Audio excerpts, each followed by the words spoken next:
So research suggests that sometimes people who do not have neurodiversities can misinterpret the communication of neurodiverse people. And in fact, we often know part of the reason that neurodiverse people get diagnosed, for example, with autism, is because we know that there can be difficulties interpreting kind of the nuances of social communication. So it's really important that you get the help and support you need during the labour, after the labour, and before, of course. And it needs to be given to you in a way that you understand those doctors and midwives. So when you're preparing for the birth during your pregnancy, you may want to talk about communication needs you know that you have with your midwife and make plans for adjusting those communication needs. In another video, we've talked about asking for support in hospital.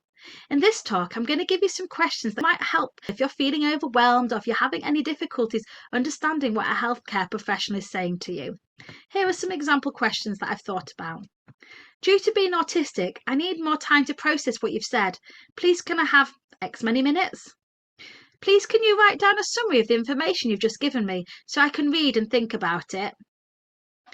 Please can you look at that section of my birth plan that you're talking about now, because it's all explained in there and I can't really think about it just this minute.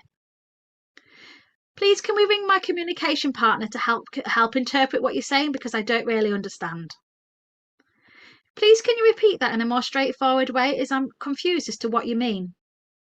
Do you have any written information to explain all that, please?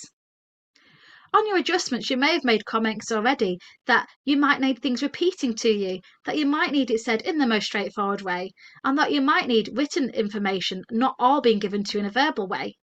You may also want to make comments on your own communication style in order to help staff when it comes to interacting with you, especially, for example, how you communicate if you're feeling in pain or if you're dysregulated.